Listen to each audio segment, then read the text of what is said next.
കിരണിന്റെ കല്യാണിയുടെ ഇന്നത്തെ നല്ലൊരു കഥ കേട്ടാലോ? അങ്ങനെ ഇന്നത്തെ കഥയില് കാർത്തികയും കാദംബരിയും കൂടെ സംസാരിച്ചുകൊണ്ടിരിക്കുന്ന സമയത്ത് അമലു ഒരു ഗ്ലാസ് ജ്യൂസ് ഒക്കെ ആയിട്ടങ്ങ് ചെന്നു. കാർത്തിയോട് പറഞ്ഞു, കാർത്തിയേച്ചി ഇത് കുടിക്കാം. ഇത് എത്ര സമയമായി വെള്ളം പോലും കുടിക്കാതെ ഇങ്ങനെ ഇരിക്കുന്നേ, എനിക്ക് വേണ്ട അമലു എന്ന് പറയണ. അത് പറഞ്ഞിട്ട് കാര്യമില്ല എന്ന് പറഞ്ഞു. അപ്പോഴേക്കും കാദംബരി അത് വാങ്ങിച്ചു. കാദംബരി അങ്ങോട്ട് വാങ്ങിച്ചിട്ട് കാർത്തിയെ നിർബന്ധിക്കുകയാണ്, ഇത് കുടിക്ക് കാർത്തിയേച്ചി, കുടിക്കാതിരുന്നിട്ട് കാര്യമില്ല എന്ന് പറഞ്ഞു. അതെ, കല്യാണി ഒന്ന് വിളിക്ക്, എങ്ങനെ എന്തായെന്നും അറിയത്തില്ലോ, എങ്കിലും എനിക്കൊരു സമാധാനം വരുത്തുള്ളൂ എന്ന് പറഞ്ഞു. അങ്ങനെ വിളിക്കാൻ തുടങ്ങുന്ന സമയത്ത് കല്യാണി അങ്ങോട്ടേക്ക് വരുന്നേ. അമല് പറഞ്ഞു, ദേ കല്യാണി ചേച്ചി വന്നല്ലോ എന്ന് പറയാണ്. കല്യാണി വന്നു കഴിഞ്ഞപ്പോ പെട്ടെന്ന് ചാടി എഴുന്നേറ്റ് എന്നിട്ട് കാർത്തിച്ചു, എന്തായി കല്യാണി കാര്യങ്ങളൊക്കെ എന്ന് ചോദിച്ചു. അപ്പോഴേക്കും കല്യാണി പറഞ്ഞു, അതൊരു സ്വാഭാവിക മരണമായിരുന്നില്ലേ ചേച്ചി, നമ്മൾ പറഞ്ഞില്ലേ, നമ്മൾ ഉദ്ദേശിച്ച പോലെ തന്നെയായിരുന്നു കാര്യങ്ങള്. അവനുണ്ടല്ലോ ആ ഗംഗാപ്രസാദ്, അവനാണ് ഈ മരണത്തിന്റെ പിന്നിൽ എന്ന് പറഞ്ഞു. ഇത് കേട്ടിഞ്ഞപ്പം അമലും കാദംബരിയും കാർത്തിയും എല്ലാരും ഒരു നിമിഷം ഞെട്ടിപ്പോയി. എന്താ കല്യാണി നീ പറഞ്ഞേന്ന് കാർത്തി വെച്ചു. അതെ ചേച്ചി, ഡോക്ടർക്ക് ചെറിയ സംശയങ്ങളും കാര്യങ്ങളൊക്കെ ഉണ്ടായിരുന്നു. തലയണ പോലെ എന്തോ ഒന്നും മുഖത്ത് അമർത്തി, അങ്ങനെയാണ് മരണം സംഭവിച്ചതെന്ന്. പിന്നീട് ഞങ്ങൾ ആ വീട്ടിൽ ചെന്നിട്ടുണ്ടായിരുന്നു, ദിലീപേട്ടന്റെ വീട്ടില്. അവിടെ ചെന്ന് അവിടുത്തെ CCTV ദൃശ്യങ്ങളും കാര്യങ്ങളൊക്കെ പരിശോധിച്ചു. ആ വീട്ടുകാരൊന്നും പരിശോധിച്ചാ, പക്ഷെ എങ്കിൽ അവർക്കൊന്നും കണ്ടെത്താൻ സാധിച്ചില്ല. പക്ഷെ ഞങ്ങൾ നോക്കിക്കഴിഞ്ഞപ്പോ ഞങ്ങൾക്ക് ആ സത്യം മനസ്സിലാക്കാൻ സാധിച്ചു. ഗംഗാപ്രസാദ് വേഷം മാറി അങ്ങോട്ടേക്ക് വന്നിരിക്കുന്നേ. വേഷം മാറിയോ എന്ന് കാദംബരി ചോദിച്ചു. അതെ ചേച്ചി, അവൻ പല വേഷം കെട്ടാനും മിടുക്കനല്ലേ, അങ്ങനെ വേഷം മാറി അവൻ അങ്ങോട്ടേക്ക് വന്നു. അങ്ങനെ കൃത്യം നിർവഹിച്ചിട്ട് അവൻ പോയതാ. ശരിക്കും അവന്റെ ലക്ഷ്യം എന്ന് പറഞ്ഞ ദിലീപേട്ടനായിരുന്നു.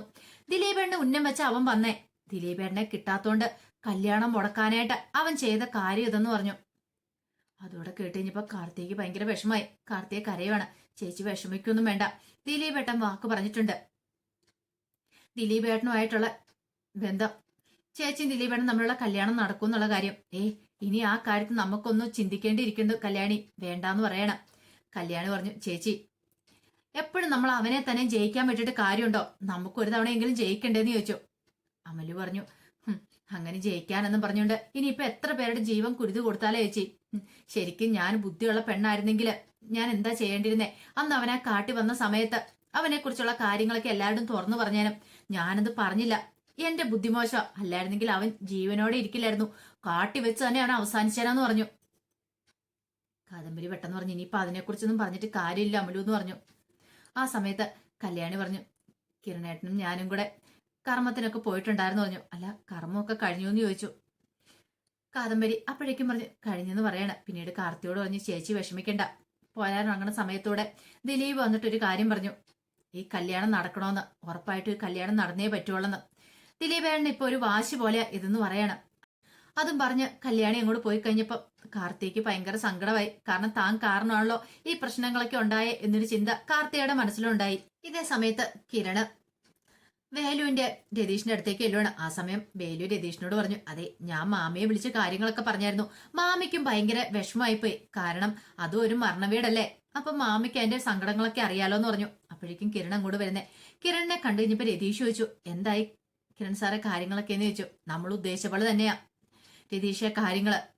അവനാണ്, ആ ഗംഗാപ്രസാദാണ് ശ്വാസം മുട്ടിച്ച് ദിലീപിന്റെ അച്ഛനെ കൊന്നേന്ന് പറയണം. അത് കേട്ടപ്പോ വേലുവിന് സഹിച്ചില്ല. വേലു ഭിത്തിയിലേക്ക് പോയിട്ട് കൈയൊക്കെ ഇടിക്കുവാണ്.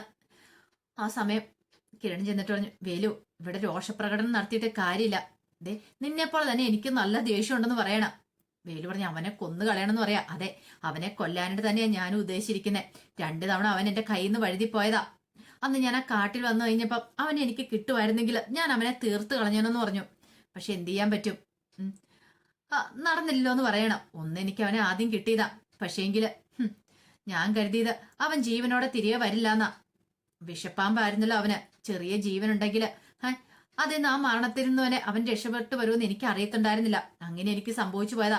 അല്ലായിരുന്നെങ്കിൽ ആദ്യം തന്നെ ശരിക്കും മരണം ഉറപ്പുവരുത്തിയതിന് ശേഷമാ ഞാൻ അവിടുന്ന് പോരത്തുണ്ടായിരുന്നുള്ളൂ. എനിക്ക് പറ്റിയ അബദ്ധം അതെന്നു പറയണേ, എന്റെ കയ്യിലെ തെറ്റാ അത്.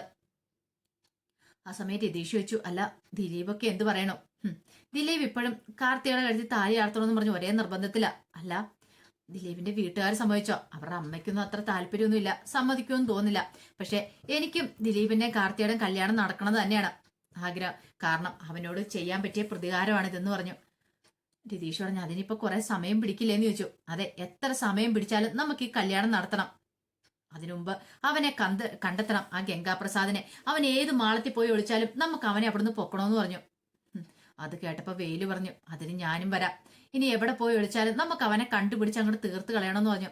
കിരൺ അങ്ങോട്ട് പോയി കഴിഞ്ഞപ്പോഴത്തേനും വേലു പറഞ്ഞു, എന്റെ കയ്യിലെങ്ങാനും അവനെ കിട്ടുവാണെങ്കിൽ ഞാൻ അവനെ വെട്ടി നുറുക്കൂന്ന് പറഞ്ഞു. രതീഷ് പറഞ്ഞു, ആരുടെ കയ്യിൽ അവനെ കിട്ടിയാലും ഈ വീട്ടിലുള്ള എല്ലാരും അവനെ തീർക്കാൻ വേണ്ടി നടക്കുമല്ലേ.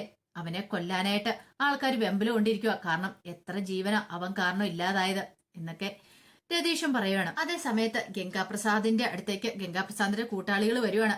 അവരെ കണ്ടു കഴിഞ്ഞപ്പോഴത്തേനും ഗംഗാപ്രസാദ് ഉറക്കെ അങ്ങ് ചിരിക്കുവാണ്. ആ സമയത്ത് കൂട്ടാളികൾ ഒരുത്തൻ പറഞ്ഞു, അതെ നമ്മൾ സന്തോഷിക്കാൻ വരട്ടെ, ഇപ്പോഴും സേഫ് ആയിട്ടുള്ള സ്ഥലത്തല്ല നമ്മൾ നിക്കണേന്ന് പറയണം.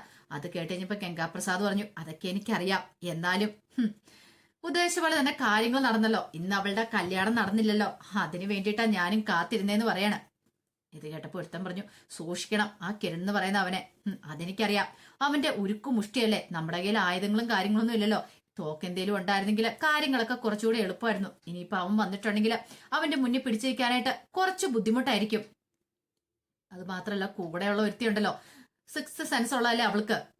അന്ന് ആ തേനിനകത്ത് വിഷം കടത്തിയതാ ഏറ്റവും ഭാര്യയായി പോയത്. അത് കുടിച്ചതോ ആ കിരണിന്റെ അച്ഛനും. അത് വേണ്ടിയിരുന്നില്ല എന്ന് തോന്നി, അത് ഇച്ചിരി അതിബുദ്ധിയായെന്ന് തോന്നി. അത് കേട്ട് കഴിഞ്ഞപ്പോഴത്തേനും ഒരുത്തൻ പറഞ്ഞു, സാരമില്ല അളിയ, ഇനിയിപ്പം എങ്ങനെയെങ്കിലും നമുക്ക് രക്ഷപ്പെട്ടേ മതിയാവുള്ളൂ. എടാ അങ്ങനെ രക്ഷപ്പെടാൻ പറ്റില്ല, അറിയാലോ സ്റ്റെഫിയുടെ കാര്യം അറിയാലോ. അവൾ എനിക്ക് വേണ്ടി കാത്തിരിക്കുന്ന പെണ്ണാ. ഞാൻ ഇങ്ങനെ ആണെന്നറിഞ്ഞിട്ടും അവൾ എനിക്ക് വേണ്ടി കാത്തിരുന്ന. പക്ഷെ എന്റെ ജീവിതം ഇപ്പൊ പോയിക്കൊണ്ടിരിക്കുന്ന ഒരു ഇരുട്ടിലൂടെയാണ് പോയിക്കൊണ്ടിരിക്കണേ. ഇനി പെട്ടെന്നൊന്നും വെളിച്ചത്തേക്ക് വരാനായിട്ട് ഞാൻ ഉദ്ദേശിക്കുന്നില്ല. ഇരുട്ടിലൂടെ പോകുന്നവന് ഒന്നും നോക്കാനില്ല. അതുകൊണ്ട് എന്ത് വന്നാലും നേരിടാൻ തയ്യാറായിട്ടാ ഞാൻ പോയിക്കൊണ്ടിരിക്കണേ. ആ സമയത്ത് എനിക്ക് എന്തെങ്കിലും സംഭവിച്ചു പോയിട്ടുണ്ടെങ്കിൽ അവളുടെ ജീവിതത്തെക്കുറിച്ച് ഓർത്തിട്ട് എനിക്ക് വിഷമമുള്ളൂ. അല്ലളിയ, അപ്പം എന്ത് ചെയ്യുന്നു ചോദിക്കാം. സാരമില്ല, അവള് വേറെ കല്യാണമൊക്കെ കഴിച്ച് ജീവിക്കട്ടെ. പക്ഷേങ്കിൽ അവൾ അതിന് മുതിരുവോന്ന് എനിക്കറിയില്ല. ഒരു പക്ഷെ എന്റെ ജീവിതം എങ്ങനെയായി തീരുന്ന എനിക്ക് പോലും അറിയില്ല. ഇന്നല്ലെങ്കിൽ നാളെ എനിക്ക് എന്ത് വേണം സംഭവിക്കാം, എനിക്കൊരു പ്രതീക്ഷയില്ല. അങ്ങനെ സംഭവിച്ചിട്ടുണ്ടെങ്കിൽ പിന്നെ അവളുടെ ജീവിതം ഒന്നും അല്ലാതായി തീരരുത്. അതുകൊണ്ടാണ് ഞാൻ പിന്നെ അവളെ ജീവിതത്തിലേക്ക് കൂട്ടാനായിട്ട് ഇപ്പൊ ഒന്നും മടിക്കണേന്ന് പറഞ്ഞു. അല്ല, കല്യാണി വീട്ടിലെ കാര്യങ്ങളും വല്ല അറിഞ്ഞോ? അപ്പത്തേനും അവന്മാർ അതിനെക്കുറിച്ചൊന്നും കൃത്യമായിട്ട് അറിയില്ല എന്ന് പറയണേ. എന്തായാലും കല്യാണം മുടങ്ങിയല്ലോ, ഇനി ഇപ്പം കല്യാണം നടക്കാൻ പോകുന്നില്ല. ഇനി അവളെയും കൂടെ ഇല്ലാതാക്കണം. അതും കൂടെ ഇല്ലാതാക്കിയിട്ടുണ്ടെങ്കിൽ ഞാൻ രക്ഷപ്പെട്ടു. പക്ഷെ എനിക്കിവിടെ അങ്ങനെ നിൽക്കാനായിട്ട് കഴിയില്ല, അറിയാലോ. ഇനിയിപ്പം അധികം നാൾ ഇങ്ങനെ മുന്നോട്ട് പോകാനും പറ്റുമെന്ന് എനിക്ക് തോന്നുന്നില്ല. പക്ഷെ അതിനു മുമ്പ് ചെയ്യേണ്ട കാര്യങ്ങളൊക്കെ ചെയ്യണം. ചെയ്ത് കഴിഞ്ഞാലേ എനിക്കൊരു മനസമാധാനം ഉണ്ടാകത്തുള്ളൂ. അതിനു മുമ്പ് ഒരു കാരണവശാലും പിടിക്കപ്പെടാനും പാടില്ല. പിന്നെ അവിടെ കല്യാണ വീട്ടില് CCTV ദൃശ്യങ്ങളൊക്കെ ഉള്ളതുകൊണ്ട് അവർക്ക് ചിലപ്പോൾ മനസ്സിലായി കാണുമായിരിക്കും ഞാനാണ് ഇതിന്റെ പിന്നിൽ നിന്ന്. അങ്ങനെ തിരിച്ചറിഞ്ഞിട്ടുണ്ടെങ്കിൽ അവന്മാരോട്ട് വെറുതെ ഇരിക്കാനും പോകുന്നില്ല. കിരണും കൂട്ടരും അന്വേഷിച്ചിറങ്ങും. നാട്ടിലുള്ള ആൾക്കാർ പോഴഞ്ഞിട്ട് കാട്ടിൽ നിന്നും കൂടെ അല്ലേ വന്നിരിക്കുന്നേ. അപ്പൊ അതുകൊണ്ട് അവന്മാരെന്താണെങ്കിലും വെറുതെ ഇരിക്കും തോന്നില്ല. ഞാനായിരിക്കും അവന്മാരുടെ ടാർജറ്റ്. എത്രയും പെട്ടെന്ന് എന്നെ ഇല്ലാതാക്കുക. വരട്ടെ, എന്താന്ന് വെച്ചാൽ നോക്കാം. ഇനി എനിക്കിപ്പോ മേല് കീഴ് നോക്കാനില്ല എന്നൊക്കെ ഗംഗാപ്രസാദ് പറഞ്ഞിട്ട് എങ്ങനെ കിരണിനെയൊക്കെ നേരിടണമെന്ന് അതിനെക്കുറിച്ച് ആലോചിക്കുകയാണ്. കുറച്ച് കഴിഞ്ഞപ്പോ കല്യാണി കാർത്തിയുടെ അടുത്തേക്ക് വന്നു. കാർത്തിയെ ആശ്വസിപ്പിക്കുകയാണ്. ആ സമയത്തും കാർത്തിയുടെ കണ്ണീര് തോർന്നിട്ടുണ്ടായിരുന്നില്ല. ആ സാരി പോലും അഴിച്ചു മാറ്റിയിട്ടുണ്ടായിരുന്നില്ല. അതേ വേഷത്തിൽ തന്നെയാ കാർത്തിക അപ്പോഴും ഇരിക്കുന്നത്. അപ്പോഴേക്കും കിരണും കൂടെ അങ്ങോട്ട് വന്നു. കിരൺ വന്നു കഴിഞ്ഞപ്പം കല്യാണി ചോദിച്ചു, അല്ല അച്ഛൻ ഈ കാര്യങ്ങളൊക്കെ അറിഞ്ഞോ? അച്ഛൻ അറിഞ്ഞിട്ടില്ല. അച്ഛൻ ഓഡിറ്റോറിയത്തിലല്ലേ. പക്ഷേങ്കില് അച്ഛൻ എന്തോ സംശയങ്ങളൊക്കെ തോന്നിയിട്ടുണ്ട്. അച്ഛൻ ഇങ്ങോട്ടേക്ക് പോന്നിട്ടുണ്ടെന്ന് പറയണം. ഇത് കേട്ട് കഴിഞ്ഞപ്പോ കല്യാണി പറഞ്ഞു, ഇത് അച്ഛൻ അറിഞ്ഞു കഴിയുമ്പോ സഹിക്കാൻ പറ്റില്ല. അച്ഛൻ ഇനിയിപ്പോ വല്ല അറ്റാക്കും ഉണ്ടാവുന്ന എനിക്ക് പേടിയെന്ന് പറഞ്ഞു. കിരൺ പറഞ്ഞു, ഇനിയിപ്പോ അതൊന്നും ഓർത്ത് സങ്കടപ്പെട്ടിട്ട് കാര്യമില്ല. നടക്കാനുള്ളതൊക്കെ നടന്നു പോയില്ലേ. ദിലീപായിരുന്നു അവന്റെ ലക്ഷ്യം. ദിലീപിനെയായിരുന്നു അവൻ ഉന്നം വെച്ച്. ദിലീപിനെ കിട്ടാതെ വന്നു കഴിഞ്ഞപ്പോഴത്തേനും അവൻ ദിലീപിന്റെ അച്ഛനെ തീർത്തെ ഈ കല്യാണം എങ്ങനെ മുടക്കാൻ വേണ്ടിയിട്ട്. അതുകൊണ്ടാണ് ദിലീപ് ആ കാര്യം തീരുമാനിച്ച ഈ വിവാഹം എങ്ങനെ നടക്കണോന്ന്. അത് കേട്ടപ്പോ കാർത്തിക പറഞ്ഞു, വേണ്ട കിരണേ, വേണം കാർത്തിയെ, ഈ വിവാഹം നടക്കണം. അങ്ങനെയാണെങ്കിൽ മാത്രം അവനിട്ടൊരു പണി കൊടുക്കാൻ പറ്റുള്ളൂ. അല്ലെങ്കിൽ തന്നെ ഒന്ന് ആലോചിച്ച് നോക്കിയേ, എല്ലാരും എത്ര പ്രതീക്ഷയോട് കൂടി കാത്തിരുന്ന. ഇനിയിപ്പം ആ വീടിനേക്കാളും വലിയൊരു മരണ വീടായിരിക്കുന്ന ഇതാണ്. ഈ വീട്ടിൽ ആർക്ക് സന്തോഷമില്ല, സമാധാനം ഇല്ലാത്തൊരു അവസ്ഥയിൽ നിൽക്കുന്നേ. അതുകൊണ്ടാണ് ഞാൻ പറഞ്ഞേ ഈ കല്യാണം നടക്കണോന്ന് പറഞ്ഞത്. അവൻ ഈ കല്യാണം മുടക്കാനല്ലേ നോക്കിയത്. അപ്പൊ ഈ കല്യാണം നടക്കുക തന്നെ വേണം. അപ്പോഴേക്കും കിരണിന്റെ ഫോൺ ബെല്ലടിച്ചു. ആരെ കിരണേട്ടാ? അതാ മനോഹറാ വിളിക്കണേന്ന് പറഞ്ഞു. കോൾ എടുത്തില്ല. അവനാ കുഞ്ഞിന്റെ കാര്യം പറയാൻ വേണ്ടി വിളിക്കുന്നതായിരിക്കും. ഇവിടെ മനുഷ്യൻ ഭ്രാന്ത് പിടിച്ചിരിക്കുമ്പോഴാ. അപ്പോഴേക്കും ഒരു മെസ്സേജ് വന്നു. സാറേ, ഞാൻ കുറച്ച് കുഞ്ഞു ഉടുപ്പുകളൊക്കെ എടുത്തു വെച്ചിട്ടുണ്ട്. സാർ അത് മോൾക്ക് കൊണ്ടേ കൊടുക്കണമെന്ന്. കണ്ടില്ലേ മെസ്സേജ്? അവൻ അവന്റെ മോളുടെ കാര്യത്തെക്കുറിച്ച് മാത്രമേ ചിന്തയുള്ളൂ. ഇവിടെ മനുഷ്യൻ ആകെപ്പാടെ തലയ്ക്ക് ഭ്രാന്ത് പിടിച്ച് നിൽക്കുക. എന്ത് ചെയ്യണം എന്നറിയത്തില്ലാത്ത അവസ്ഥയിൽ. അപ്പോഴാ കുഞ്ഞോട് പോയിട്ട് ഞാൻ അങ്ങോട്ടേക്ക് പോകുന്നേ. കിരണേട്ടാ, അതിന് മനോഹറിന് കാര്യങ്ങളൊന്നും അറിയത്തില്ലല്ലോ. അവൻ സത്യങ്ങളൊന്നും അറിഞ്ഞിട്ടില്ലല്ലോ. പിന്നെ അവനെ കുറ്റപ്പെടുത്തേണ്ട കാര്യങ്ങൾ ഒന്നും ഇല്ലാന്ന് പറയണം.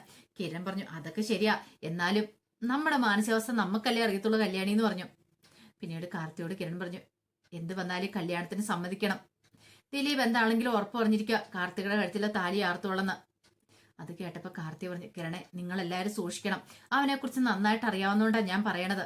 അവനെ ഇപ്പോഴത്തെ കാണുന്നത് ഇതുപോലൊന്നും ആയിരിക്കില്ല. അവൻ എത്ര പേരെ കൊന്നാലും മതിയാവത്തില്ല. ഇനിയിപ്പോ അവന്റെ ലക്ഷ്യം ആരൊക്കെയാന്ന് അറിയത്തില്ല. അതിന് മുന്നിലേക്ക് ആരെങ്കിലും വന്ന് ചാടിയിട്ടുണ്ടെങ്കിൽ ആദ്യം അവനെ തീർക്കത്തുള്ളൂ. ഇതൊക്കെ എനിക്ക് അറിയാവുന്നതുകൊണ്ടാന്ന്. അങ്ങനെ കാർത്തി അവരെയൊക്കെ ഒന്ന് ഉപദേശിക്കുകയാണ്, കിരണിനെയും കല്യാണിയെ. ആ സമയത്ത് ദിലീപിനെ ആശ്വസിപ്പിച്ചുകൊണ്ടിരിക്കുകയാണ് ഫ്രണ്ട്സൊക്കെ. എടാ സാരമില്ല, നീ ഇങ്ങനെ സങ്കടപ്പെടല്ല എന്നൊക്കെ പറഞ്ഞിട്ട്, എടാ നിങ്ങൾക്കൊക്കെ പോകണ്ടല്ലേ, നിങ്ങൾ പോയിക്കൊള്ളാൻ പറയണം.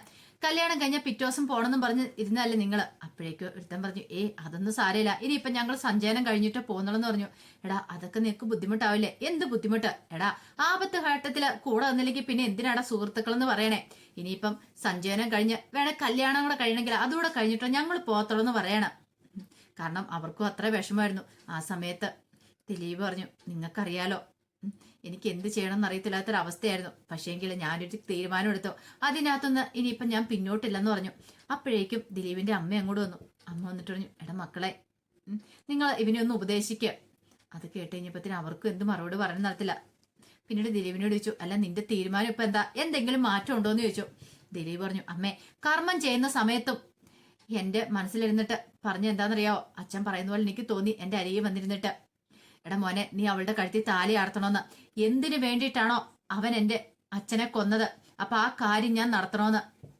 എങ്കിലും എന്റെ അച്ഛന്റെ ആത്മാവിന് മോശം കിട്ടുവോളമ്മേ, ഇല്ലെങ്കിൽ ഞാൻ അച്ഛനോട് കാണിക്കുന്ന ഏറ്റവും വലിയ നെറുകേടായിരിക്കും അതെന്ന് പറഞ്ഞു. എടാ മോനെ നീ എന്തൊക്കെയാ പറയണേ? നിനക്ക് എങ്ങനെ ഇങ്ങനെയൊക്കെ ചിന്തിക്കാൻ തോന്നും? അമ്മേ ഓരോ അനുഭവങ്ങൾ വന്നു കഴിയുമ്പോഴല്ലേ ഓരോരുത്തർ അതൊന്ന് പഠിക്കുന്നേ, അല്ലാതെ അല്ലല്ലോ നമ്മൾ ഇങ്ങനെയൊക്കെ ആയി പോകുന്ന അമ്മയെന്ന് പറഞ്ഞു. അത് കേട്ടപ്പോ ദിലീപിന്റെ അമ്മ പറഞ്ഞു, വേണമെങ്കിൽ എന്റെ ജീവൻ അങ്ങോട്ട് എടുത്തോട്ടെ, പക്ഷെ എന്റെ മോൻ എന്തേലും സംഭവിക്കാൻ ഞാൻ സമ്മതിക്കില്ല. എനിക്ക് സമ്മതിക്കാൻ പറ്റുന്ന കാര്യമല്ല. ഞാൻ അന്നേ പറഞ്ഞാലേ ഈ ബന്ധം വേണ്ടെന്ന്. എന്നിട്ടിപ്പൊ എങ്ങനെയായി?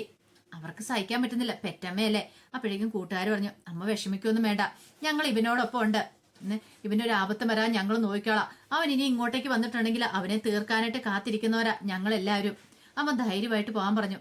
അങ്ങനെ രേണു അങ്ങോട്ട് പോയി കഴിഞ്ഞപ്പോഴത്തേനും കിരൺ പറഞ്ഞു, ഇനി കാർത്തികേനെ വിളിക്കണം. കാർത്തിയെ വിളിച്ചൊന്ന് ആശ്വസിപ്പിക്കണം. അവളും ആകെപ്പാടെ വിഷമത്തിലിരിക്കുവാന്ന് തോന്നേ. എനിക്കൊന്നും വിളിക്കാനും പറ്റിയില്ലോ, അവൾക്ക് നല്ല സങ്കടം ഉണ്ടെന്ന് പറഞ്ഞു. ശരിയായിരുന്നു, കാർത്തിക ആ സമയത്ത് കരഞ്ഞോണ്ടിരിക്കുക. കല്യാണ സാരി പോലും മാറാതെ അതേ വേഷത്തിൽ തന്നെ ഇരിക്കുക. സഹിക്കാൻ പറ്റുന്നില്ല, താനാണല്ലോ എല്ലാ ദുരന്തത്തിനും കാരണം എന്നൊരു ചിന്തയായിരുന്നു. അപ്പൊ അതിന്റെ വിശേഷങ്ങളൊക്കെ ഇന്ന് കാണുന്നേ. ഇതിന്റെ ബാക്കി വിശേഷങ്ങളുമായിട്ട് വൈകുന്നേരത്തെ പ്രൊമോയി വരാട്ടോ. അതിനു മുമ്പായി ആദ്യമായി കാണുന്നവരുണ്ടെങ്കിൽ ചാനൽ ഇഷ്ടപ്പെട്ട ഒന്ന് സബ്സ്ക്രൈബ് ചെയ്യാൻ മറക്കരുതേ. വീഡിയോ ഇഷ്ടപ്പെടുവാണെങ്കിൽ ലൈക്ക് ചെയ്യാനും നിങ്ങളുടെ വിലയേറിയ അഭിപ്രായങ്ങളൊക്കെ രേഖപ്പെടുത്താനും മറക്കരുത് കേട്ടോ. ഒരിക്കൽ കൂടി എല്ലാവർക്കും ശുഭദിനം നേർന്നുകൊണ്ട് നിർത്തുന്നു.